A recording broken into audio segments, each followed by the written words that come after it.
Hey, what's up, guys? Welcome to Chopper History today. We have an awesome guest, one of my favorite artists, Taylor Schultz from Schultz Designz. But before we do that, we want to give a shout out to India Motorcycles, Law Tigers, and Badlands. Thank you guys for sponsoring Chopper History so that we can keep bringing you guys awesome guests. I know I said last week, so we have a great lineup. So this week, obviously, Taylor. Next week, we'll have Jolene from Nitrous Circus. And then the week after that, we're going to have Tom and Sean, who just purchased Competition Distributing. So if any of you guys are in the antique world, you know Competition Distributing. They, Lonnie Islam and his late son ran that company in South Dakota. And now Tom and Sean, who are part of Banquets, my Cannonball buddies, the Antique Outlaws, are going to be on the week after Christmas. So we have a really good lineup in the next few weeks, so make sure that you guys tune in and tell all your friends to tune in, share our posts, share our videos. If you can't watch at noon, come back and watch it later. Give us a like, comment, all that, so that we can keep this going.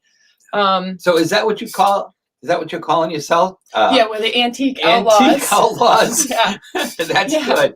I know, that's what I said. Yeah, So yeah, we need to get shirts made. Yeah, for the right, Antique Outlaws. Yeah, because we're constantly. I've trademarked that name. I know. Yeah, nobody else can use that. Yeah. Don't be stealing our name. Right. Yeah, because unless your name is Tom, Sean, Jody, or George, we'll include George. Oh, you got to have George in there. Yeah. You aren't in the Antique Outlaws, so don't be stealing our hashtag. Yeah. But I also want to show you guys this. We just got this in the mail, so it's pretty cool. I got it on the cover of the new Torque magazine. I know it's kind of, you guys see if I put it closer to the light. Yeah, Torque magazine is pretty cool. A new magazine. Jason Hallman is the editor, and I think Chris Callum is from Cycle Source is also involved in it. Yep. But it's a really cool magazine. It's basically about torque, power, motorcycles that are performance baggers or just performance by itself. It's pretty interesting. I went through it page by page. It's got a lot of good advertisers in it, which I'm glad to see. Yeah, there was. I did notice that. Yeah, a nice spread. Jody's on the cover. She's got a full spread inside.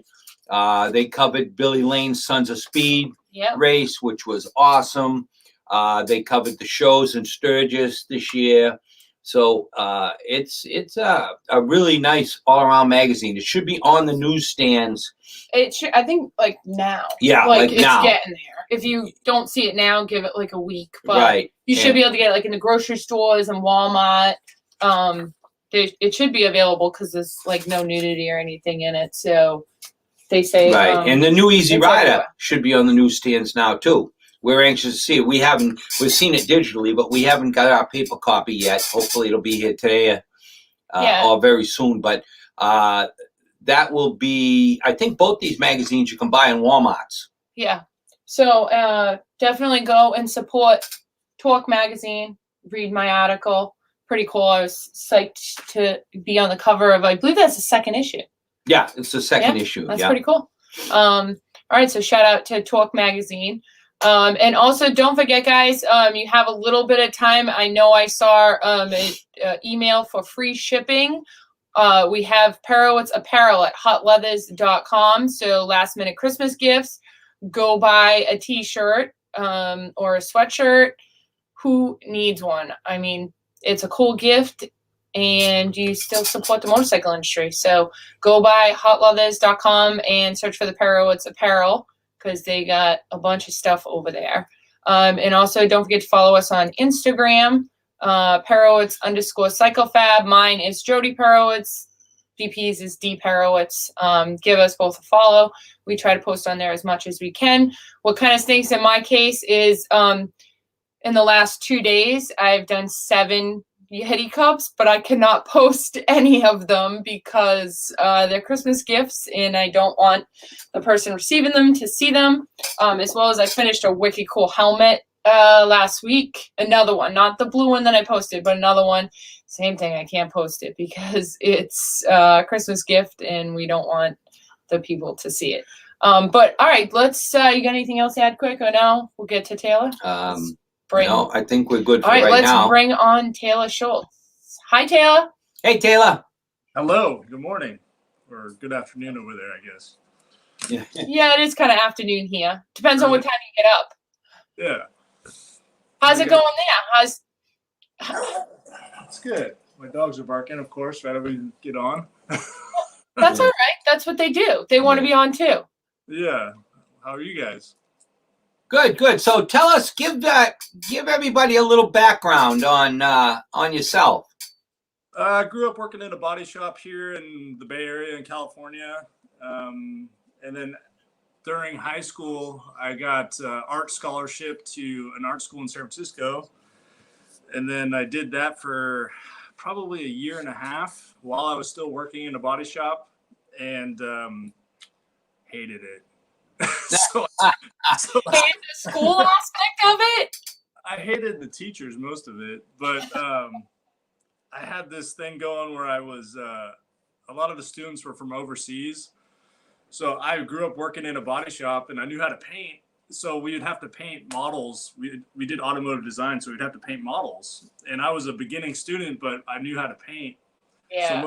So most of the advanced students were still struggling because the teachers are so bad. So I had this thing going where I would take their models and they would pay me, and I would go to my work and I would paint them, and then I would bring them back, and had like a little hustle going. I'm just gonna say it's pretty good side hustle. Yeah. So then the teachers caught on, and I was like, I'm going to take a semester off. And then I just never went back. Well, it doesn't seem like you need it anyways. Yeah. So then after that, I went back to the body shop. They got super slow. And then I went and worked at a custom paint shop near my brother's place, like right next door to my brother's shop. And I worked there for maybe a year. Then I worked at another one. And then I decided I wanted to kind of do my own thing. I kind of saw that it was I was going to get phased out of that shop because I was like the youngest guy and I was the easiest replaceable. So I went back to the shop that I worked at when I was young, and I asked him if I could rent some space for one of his shops, just a little corner of one of he had like a 10,000 square foot big shop. So I rented maybe like 2-car stall, and I did that that was probably 2006, I think. And then I did that for 7 years. I just had a little space in the shop, and I just started. And back then there was I think there was MySpace, but there wasn't Facebook or Instagram or anything, so. Yeah, back then now I feel like, I don't want to say the market's flooded, but there's so many artists out there, and whether they're actually good or not, social media can make anything look good. Yeah. I'm not going to say that there's good ones, a ton of good ones, but it's like, God, everybody is trying to do what you were doing 10, 15 years ago. Yeah.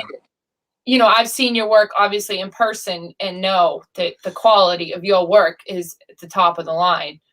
Versus we looked up the guys that were in motorcycle clubs in Northern California and the whole Bay Area bike scene. So a lot of our bikes that we looked up to were FXRs and Dynas. And Southern California didn't even really have any of that yet. I remember I was riding around on an FXR in Southern California, and this guy was like, "Nice Sportster." And I didn't really know what an FXR was. And now you go down there and everybody's got a flannel on and a Dyna and a Simpson helmet. And it's just, yeah. They got the bro kit. Right. Yeah, Is it still, what would you say are the Dynas still big in Southern California as they were?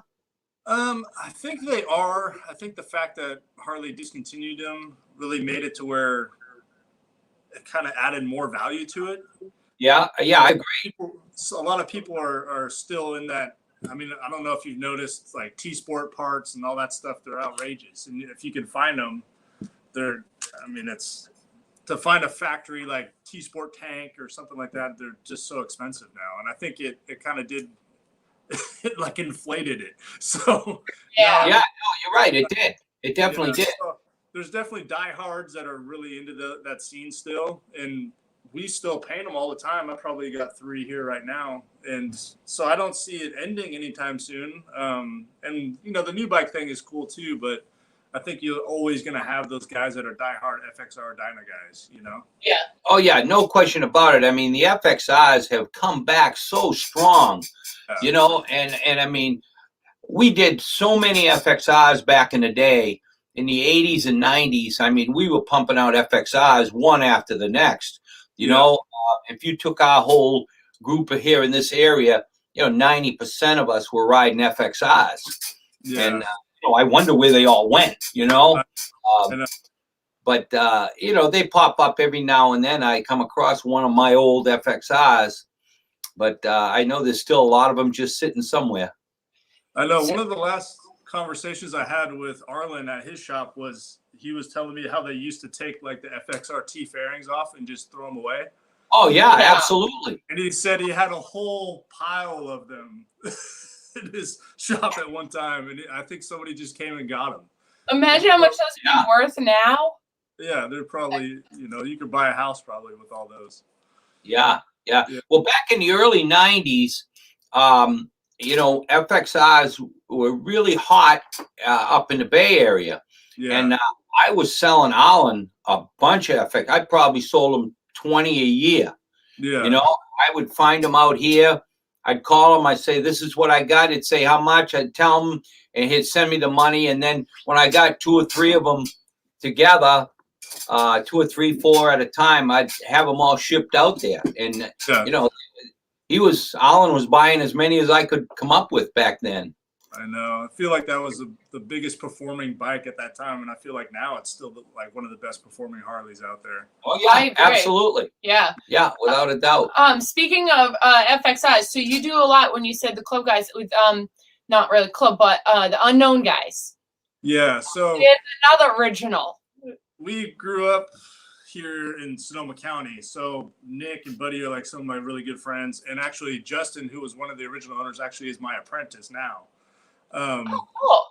So, you know, it was like at the time I was painting a lot of, I don't know if you can see behind me, but I was painting a lot of choppers for like Top Shelf Customs in Huntington Beach and all that. So it was a new approach to old techniques kind of thing. So I think the first bike that I really did like a panel paint job on was a red FXR that Buddy owned that he still has. That's one of his stunt bikes. And then I did that gold FXRT that's been all over the world. Everybody knows what bike that is. Yeah, I think that one was on the cover of like Hot Bike, wasn't it?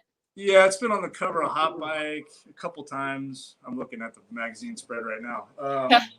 Yeah, it's been in Baggers magazine. It's been in a few different magazines. But those guys, you know, I feel like they really started that trend of Harley wheelies and Harley stunts. And yeah, I mean, they were the originals. They were the ones that, you know, kind of got it going. I think it's the same thing with painters, is I hate to say it, but they're kind of getting swept under the rug because now with social media, videos pop up on my Instagram all the time of like everybody doing wheelies and burnouts. It's like, you know, it's almost like too much. Yeah, and it gets crazier and crazier all the time. Yeah, people push the limit, just like in, you know, freestyle motocross and stuff like that, where it's people are trying to set the bar higher and higher and higher. Yeah. You know, and I remember how it kind of organically started for us is I was a painter and they were doing all their stunts, but the cops were literally trying to find them and going on YouTube trying to figure out where they were, and we were painting the bikes to try and keep the cops at bay. So you were constantly painting them different. And we would paint the bike, and then the next week the cops would find them and be like, "Oh no, my bike's gold now," you know. And that's kind of like a lot of the stuff came that way, and then it kind of evolved into a business, and then Unknown became. They used to have a store in Petaluma that everybody used to hang out at, and then they started getting heavily into the Harley stuff, and then, you know, they got hooked up with Monster. We got hooked up with Monster Energy, that is. And then, they were on tour with NASCAR. I mean, they've done stuff that set the bar so high for that kind of industry. Yeah, I think what's cool too is that, you know, you painted all their bikes so their bikes stick out. And because they do it professionally, it's okay. Whereas like all these kids that are doing it on the street, you don't want to stick out that it's like you might be riding regular, but you're recognized. Now Yeah. cops know, regardless of what you're doing, they know who you are, you know, versus if you're on a black bike, you know. Yeah. So I feel like those kids are doing it or did it the right way, where they're professionally doing it. They're doing it at events, and I would assume they are made some money at it because they were able to do that, and Yeah, exactly. and they did it in a safe way almost too, where it's a controlled environment. Yeah, and I think it's one of those things where if you want to learn how to weld something important. So if you put a really nice paint job on a bike, you're gonna mentally push yourself to where you're not gonna wreck, you know. And you see a lot of guys nowadays where they're just hanging it out there and they don't care about the bike and they're just wrecking the bike. Where a lot of those bikes that I've done for Unknown, we've never painted again because they are professional and they know what they're doing. And they, Yeah, that's good. Yeah. That's a good point. yeah, and Repainted them when the cops found out who they were. and nowadays most of those cops are wearing Unknown t-shirts now. They're Yeah, funny how things change, huh? Yeah. So Taylor, I saw like I've seen you work and you do it all, whether it's pinstriping, gold leaf, graphics, everything. What do you think your strong point is? What do you like? You know, I think as a custom painter, you got to be, I hate to use the word jack of all trades, but you got to be good at everything so that you don't have to rely on anyone. And that's one thing that I always try to do is I try not to rely on anyone. I didn't want to, you know, hire somebody to come in and do the body work because I grew up working in a body shop. So people are shocked when they see me slinging mud in here, you know, and that's, I've never been afraid to get my hands dirty. So I think through the projects, there's things that you love, like you get excited about doing the graphics, and then you get excited about, all right, this point of the project you're doing the gold leaf, and then this part of the project you get excited about doing the pinstriping and Yeah. I don't know. There's something about spraying clear too that I really love. I don't know what that's about, but I really love clear. You can come and spray clear for me. Yeah. For me, Hey, anytime. so speaking of that, what are you using for clear? I use primarily USC01, the new House of Color clear, the show clear. Okay.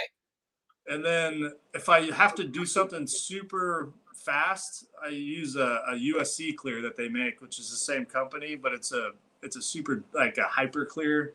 So if I have to do a helmet and it's cold out, I mean, it's 45 degrees out here today and we got a heated shop, but still, you know, sometimes you got to get something on there to get it to the next step, you know that.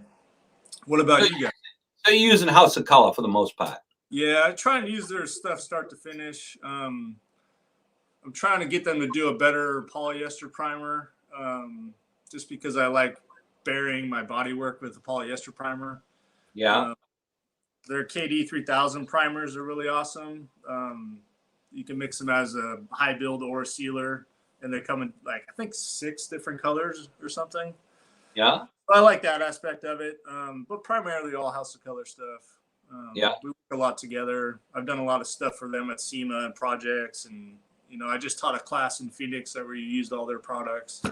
Yeah, did you do it with air, oil, and lead? Steve Gibson. Yeah, which is that's pretty cool. We had him on here a couple weeks ago. Yeah, he's an awesome artist. I think he did one of those things where he came from the fine art world and then he picked up an airbrush and he completely took a new approach on everything, and people don't know how to like fit him into a box, you know, and he's just totally you know. Yeah, his art is unbelievable. It is. Portrait of me this big on the door at the shop. I saw it. And it was like 2 hours, and I was like, what the heck? And I didn't even know, and I walked in and he was doing it, and I was like, oh, geez. It was really good. And when we were talking to him, I asked him how long it would take him, and I assumed it was one of the big paintings that he did, and I was thinking like at least 100, 150 hours, and he said like 60 hours, and I was like, holy cow, you're fast. He has a method to doing it, and his method is so perfect for any application that he can come in knowing exactly what he needs to do, and he's got it down. You know? Yeah. I saw that of you before I read like what it was for or anything, and I was like, did he just paint Taylor? Like, wow. And then I read that you guys were in a class or whatever. Yeah. And I was like, man, he is so good. The portraits are just so good. I know. I'm waiting for somebody to Sharpie some devil horns or a mustache on me. Yeah. Yeah. Yeah. I I'm see Steve Leahy on. Do you know who Steve Leahy is? No. Steve Leahy is a local guy here, and Steve is just an awesome artist. He doesn't really do motorcycle stuff per se, but he's a guy that can do a full mural on a razor blade. Oh, wow. Yeah, I'm like talking a this full big. mural on a razor blade. The guy's unbelievable on that stuff, you know, and he just he's watching. So I wanted to give him a shout out, you know, and he's just a great guy. You know, he does these little portraits and stuff, you know, that are like they're all small maybe scale, you know, 4x5 or something, you know, do a whole full portrait. but they're like unbelievable. It's the same thing like Yeah. as Steve, except it's on a scale this big. Yeah, right.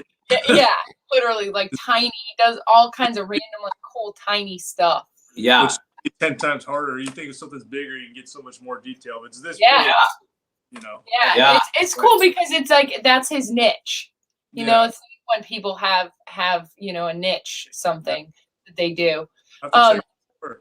Yeah, Anthony Wellington said Taylor is an amazing teacher. I was at the class in Arizona. Cool. Thanks for tuning in, Anthony. Appreciate it. So let's talk about this helmet for a minute. That wood grain effect is wicked cool. Thank you.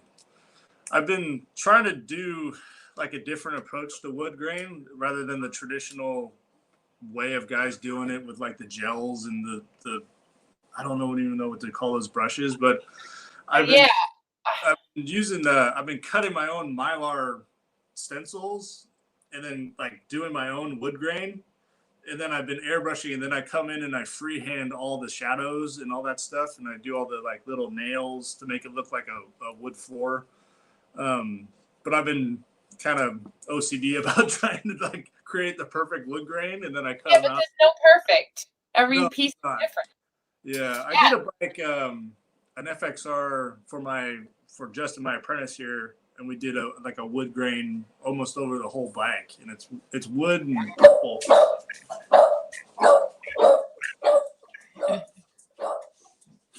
I'm on.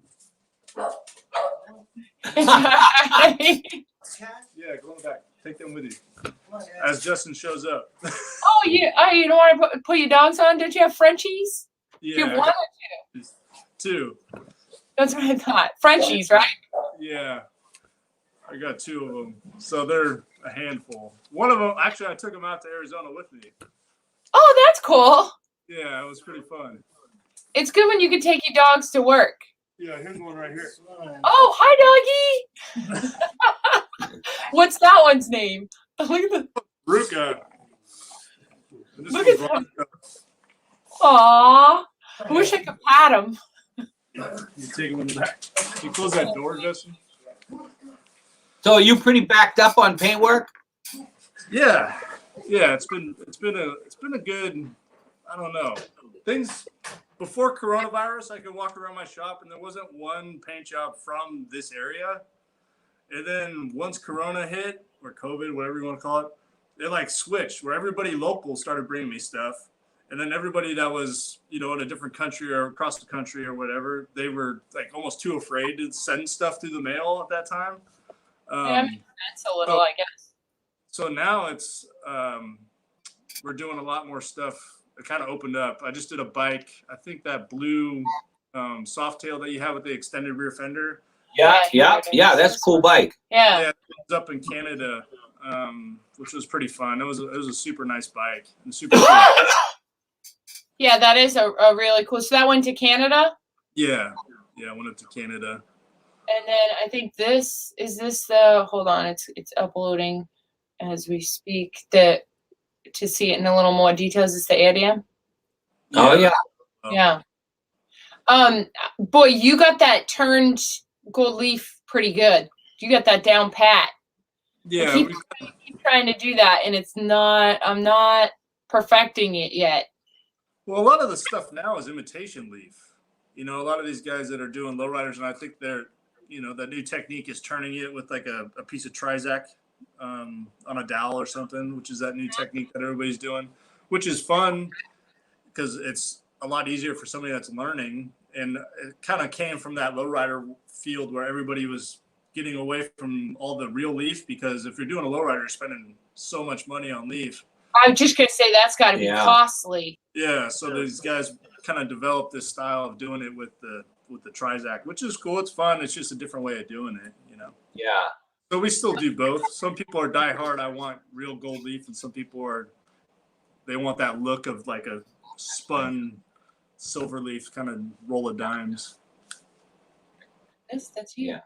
Oh. That's yours. Oh, okay. I thought I saw a flame job on there. I'm like, gee, that looks good. Let me. I forgot it was mine. So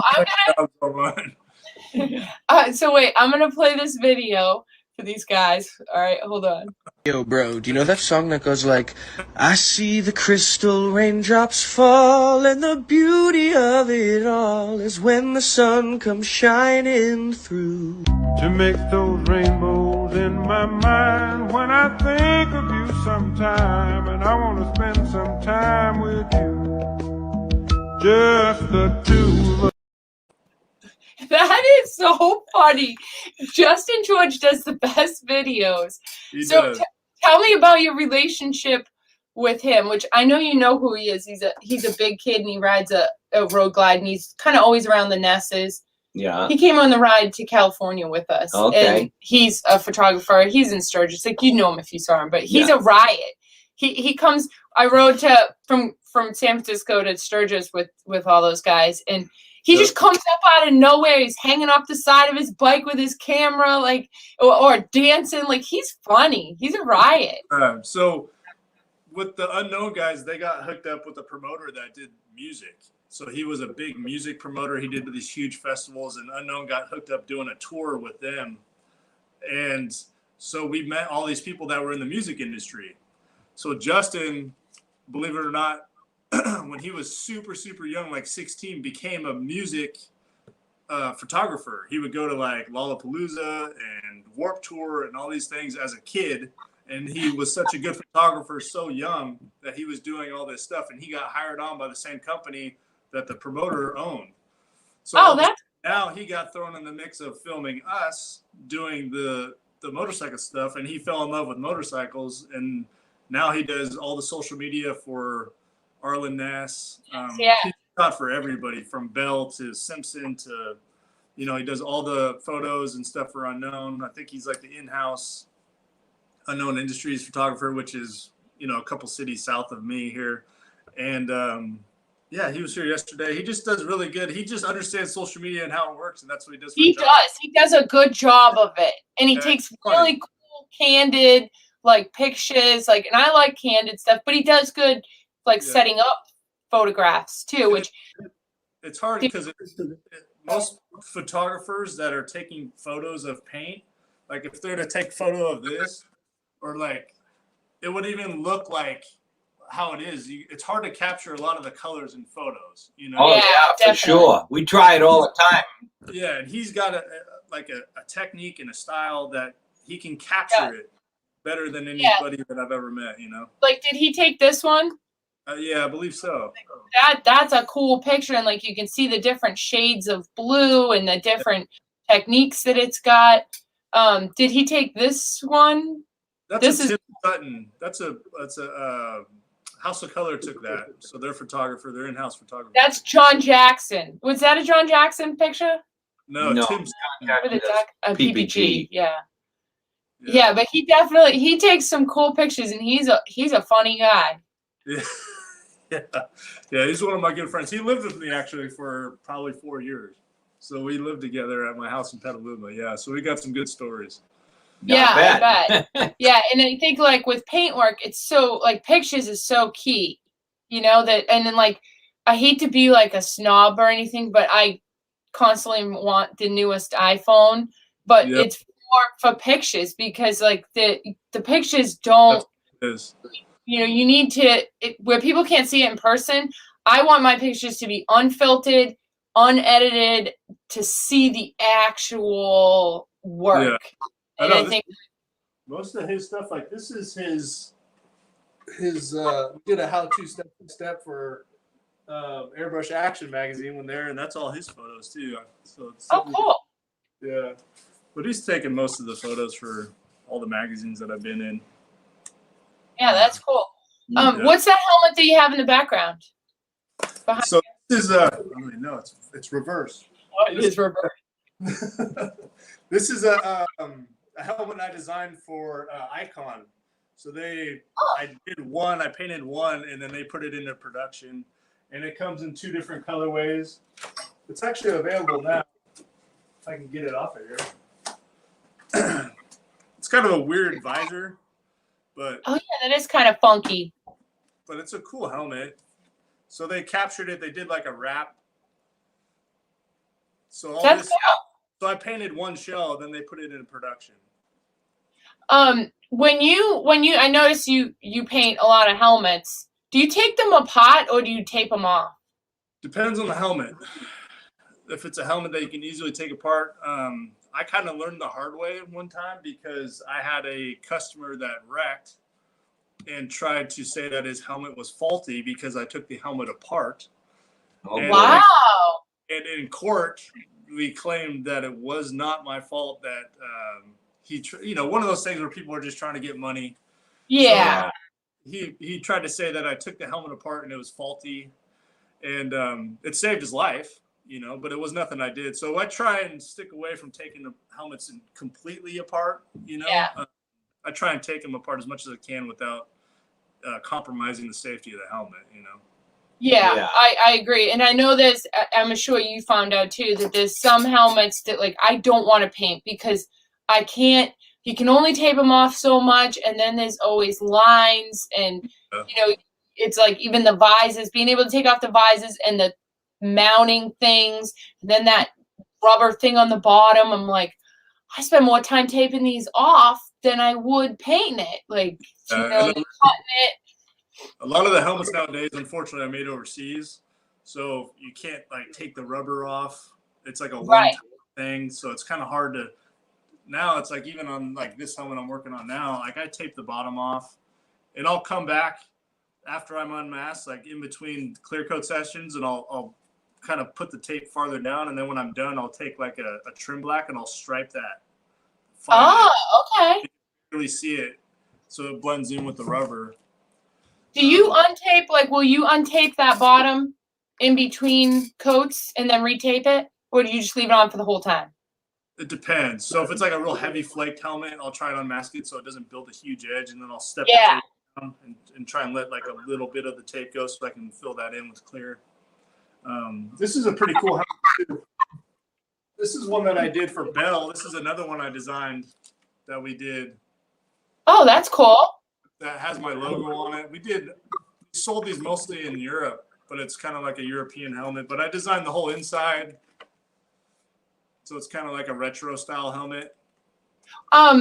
So can people buy that here from Bell? I think they're sold out. This was a couple. Wow, that's cool. ago. So what did they do that in like a limited edition? Yeah, I think they made a couple thousand of them, and they sold out within like that month. Wow, that's pretty cool. Yeah, so those are 2 like the production helmets that I've done that are, you paint one and then they're able to put it in production, which unfortunately a lot of helmet companies out there nowadays, they either have that technology and they know or they don't. And, Icon, they have a whole gang load of artists that you could work with, and you can send them a shell that you painted, and then they can match the color and figure out how to dissect it and make it into a wrap, which That's is cool. me. Some of these helmets, it's hard to even tell that they're a wrap, Yeah. The wraps are so good. Somebody on the street, like you'd be like, wow, that's painted, and you're like, no, that's just a wrap that I painted one and then they copied it all. Yeah. Which is pretty cool. Yeah, we've done a lot of helmets for a couple different companies throughout the years, and the wraps are amazing. Yeah, and they're getting better and better and better. You know, and it's Yeah. Yeah, it seems like Icon, they have a ton of like painted kind of helmets, whereas I'm thinking of like Bell. I don't know that I've ever seen a Bell without like basic design, if not just a solid color. yeah, and Bell's based here in Santa Cruz near me, which is a couple hours south, and they'll hire me to just do like a panel full of different little pinstripe designs, or they'll have me do like a panel full of like fish scales, or a panel full of like sirapa, like a Mexican blanket design, and then they'll take their artists and they'll pull from that, and they'll scan it and they'll incorporate it. So I'll see some of the designs that I've done, like stripe designs on a helmet, and be like, "That's my pinstriping," and it's their in-house design, but they pull from it because they're not painters, you know. They don't know exactly what is cool or what they think. Yeah. So yeah, they're not in this world. yeah, they're not in that world. So they're designers, you know. So they're in the design world. So they're picking and pulling from stuff that they can kind of make their own designs with, you know, which is fun. But I think since COVID, there's been a lot of decrease in a lot of that, you know. They're just worried about getting the helmets, you know. They're not really worried about making a cool, artist series helmet or anything. It seems like that's the case with everything, is getting stuff. You know, like we had issues with tires, a couple months ago. We could not get any tires. It was like, killing us. That never mind matching your tires, just getting a tire. It seems to have filled back up a little bit now. But I know that's the case with a lot of things, is getting the product. Yeah, we had a little bit of issue with that with product for us too, for like the paint stuff. You'd find a warehouse that had the clear, and then you would have to find the activator in a different warehouse, and they only had a half a pint. Yeah. And it was hard, which I feel like. So, Brett, we have a comment on here. Brett Anderson says, Justin's a riot. He did the Island Nest 50th anniversary party. Did you go to that party? No, I was in Phoenix, so I was teaching, but yeah, it was last week, I think. Yeah, because I saw all the pictures that Nest has been. I feel like Nest has been doing it longer than 50 years. I know. Because you have been doing it 50 I've been doing it longer than 50. Yeah, I saw that. And Alan was doing it before you. Yeah, a little before me. Yeah, so I was wondering, like, how did they come up I know, with... I got to ask Corey that. Yeah, like, where's the 50th? I feel like, so that would be 71? Is that 50 years ago? I mean, the last job I had was 1970. Yeah. Yeah, I think my dad wasn't even thinking about having kids then. Yeah. Yeah, mine either. Yeah. Yeah, so you've done some stuff for Ness in the past too, right? Yeah, for Zach, I've done a lot of bikes for Zach. I've done some customer stuff too. I think I talked to Arlen before about doing another bike for him, but unfortunately passed away.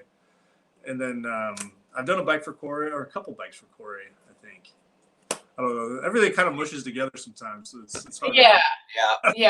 I agree. But I know I've noticed some of your stuff, because your stuff sticks out. Yeah, they're only about an hour and a half from here, so they're not that far away. Are you north of them or south? I'm like northwest, so I'm only probably 20-30 minutes from the beach, from my shop and my house. Okay. We're about 45 minutes north of San Francisco. Okay. Yeah. So No, go ahead. Near like Napa and Sonoma and all that stuff. It's okay. Oh yeah. See Lloyd Benson. Yeah, I see. Hey Lloyd, we haven't heard from you in a long time. Yeah. How's everything up there in Buffalo? And Grot, hey Grot, how's it going?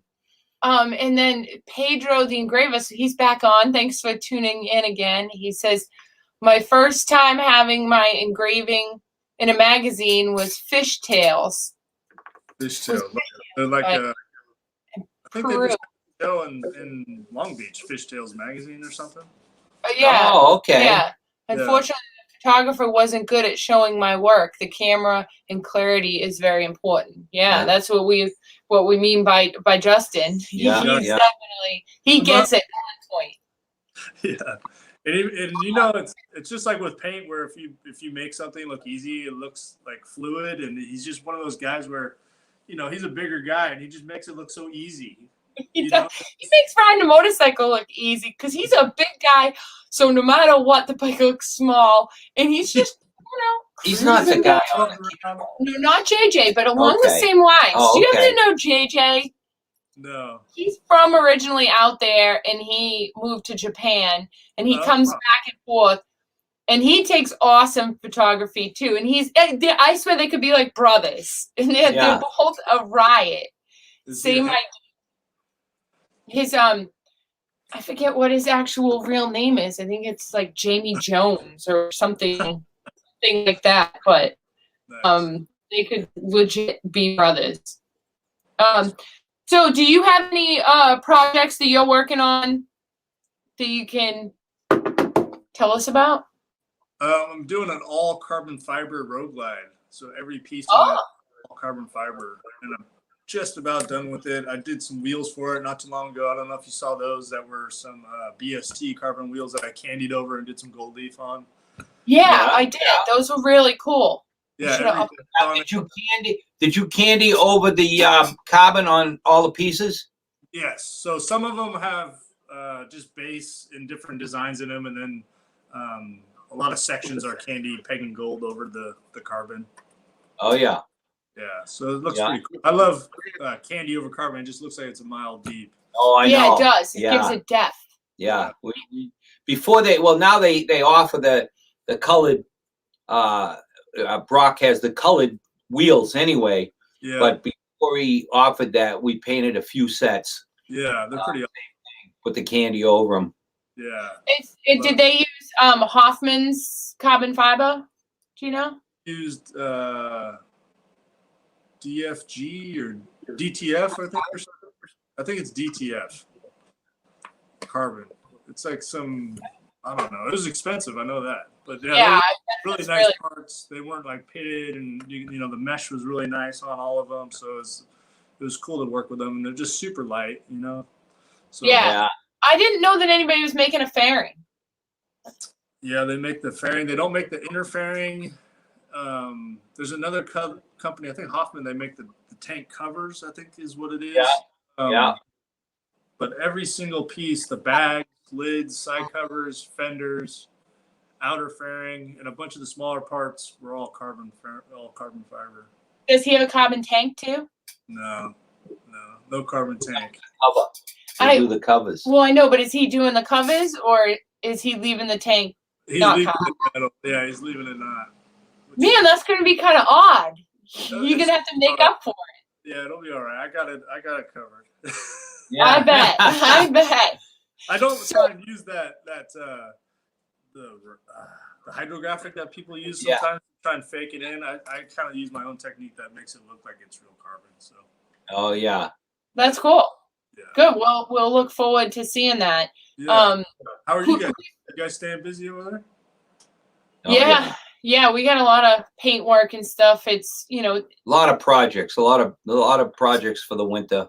Yeah. You know, we've had a run on half-finished customs.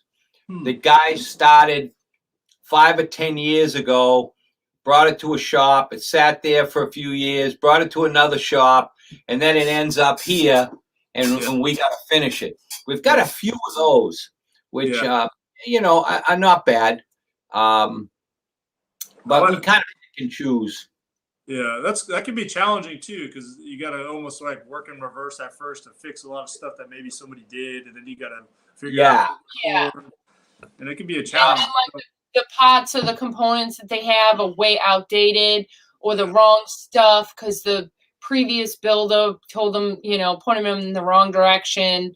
That's what kind of stinks is like some of these bikes, these guys spent so much money on, and they didn't even get a finished product, and now they got to come here and spend more money, which isn't I don't want to say our problem, but, You know, it just kind of stinks because somebody will end up spending, you know, $60,000-$70,000 on something that's not going to be worth it now. Be worth the money, but I recently had a bike that I finished that I painted it, and then it took like 3 years for the guy to finish the bike or something crazy.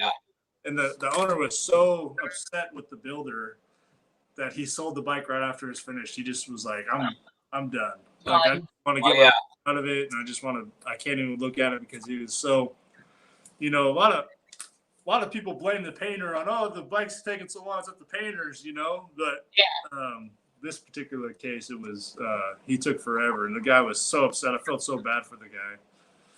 Yeah, that stinks. Yeah. Well, that's pretty common.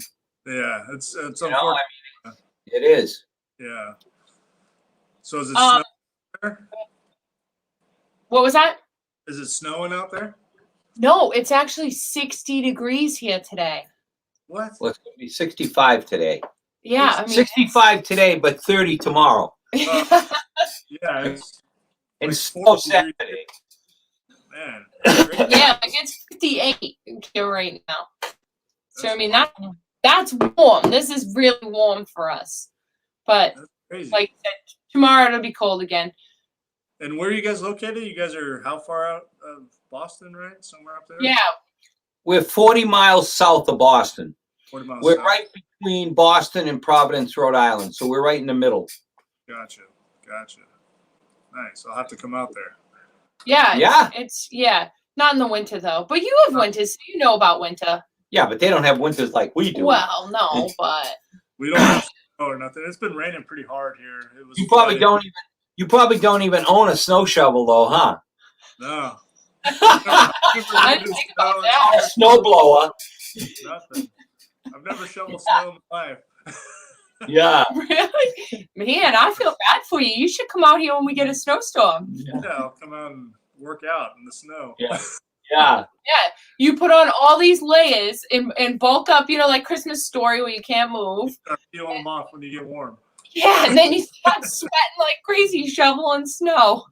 Gotcha. Yeah, no, I'm not a fan of snow, I'll tell you. Whatever. It is what it is. Yeah. Makes us enjoy the warm weather more. Yeah. See, Dave Sylvia, so up in Maine, they got 4 inches of snow last night. They can keep it up there. And Woody. Love his work. So you have a lot of fans on here. A bunch of people have been commenting saying I love his work, fans of your work and stuff. Appreciate it. Yeah, it's very cool. Yeah, Lance Petty. He's on there. Hi, Lance. All right, Taylor. Well, just showing some of your work. Tell people how they can find you, how they can follow you. So give you Instagram, Facebook, all that nonsense. All that spiel. Let's see. SchultzDesigns.com. Instagram is Schultz Designs. Facebook is Schultz Designs. Taylor Schultz. All that good stuff. So, and then Schultz Design is with a Z on both. With the Z at the, Z like my last name, Yeah, so you guys can find him on Instagram, give him a follow. I see Mike Draco had posted a link to it on here for anybody that's watching live. Go in the comments and they can see it. All right, Taylor. Well, thank you very much for coming on today. We appreciate you, and we definitely, both of us, follow your work. Love your stuff. Yeah, you're doing a great job. You know, I like all the stuff you're doing, and you know, I like doing similar stuff to what you do. Yeah, I appreciate it. I'm always a big fan of yours. Yeah, it's like coming back from the old days. Yeah, like what you said earlier, redoing old techniques. Because I've been doing that, like stuff he did back in the 70s. I'm doing it, but I don't want to say easier, but easier because there's so much more technology and more stuff for us to use, and you know, easier ways that now we can do it better. Exactly. And it's just, I don't know, the whole thing is fun. I just like painting, you know. I enjoy it every day, so it's not like a job. It's like, that's the best thing. No, absolutely. Yeah. Absolutely. I appreciate you guys having me on. All right, no problem. Hey, hopefully we'll see you soon. Yeah, have a nice Christmas. I'll try and come out in the spring. Yeah, Yeah. sounds good. Have you ever gone to Daytona? No, I've never been to Come Daytona. to Daytona. Come to our paint show. Yeah, I'll come out there. I'll be a judge. There you go. Yeah. You just let us Definitely. know. Absolutely. I'll do a trophy and I'll come out there. Yeah, we'd Okay. love to have you. Yeah. Really. Like a All right. Be great. Yeah. Steve Gibson's doing one for us too. Oh, is he? Yeah. Yeah, Oh yeah. You should do a portrait of him. You have to do something of him. Yeah. Oh. Gibson Award? Yeah. Yeah, I'll do it. All right. Well, thank you very much, and hope you have a good Christmas. Thank you. Merry Christmas as well. Okay. All right. Talk to you later. All right, bye. All right, guys. So that was our show today. Thank you to Indian Motorcycles, La Tigers, and Badlands for sponsoring us, and thank you guys for all you guys that tuned in and commented. Once again, make sure you share our page, share our posts, so that we can keep this going and keeping Chopper history alive. And don't forget, so next week we have Jolene from Nitrous Circus. She is the first female to ever do a backflip on a full-size dirt bike. Travis Pastrana's sidekick. So she'll be on next week. Then the following week, we have my Antique Outlaws. So Tom and Sean will be talking about competition distributing. If you're an old bike fan or an antique guy, that'd be the show to watch. Believe me, you know, those guys are really cool, very interesting, and they're going to take competition distributing to the next level. Yeah. So check it out. Yeah, and if you guys want Perowitz apparel, go to hotleathers.com for last minute Christmas gifts. And Or the painting. Show them the painting. yeah, I think Daniel James has a couple of these left. So it's Daniel James, the painting he did of me a little while ago. I think he's got a couple left, which there's only 50 of them. So if you want to get one of these, get a hold of it. It's DanielJamesFineArt.com. So go to his website and you can get one of those. All right. So I think that's it. We will see you guys next week. Thanks everyone for tuning in. Okay. See you next week.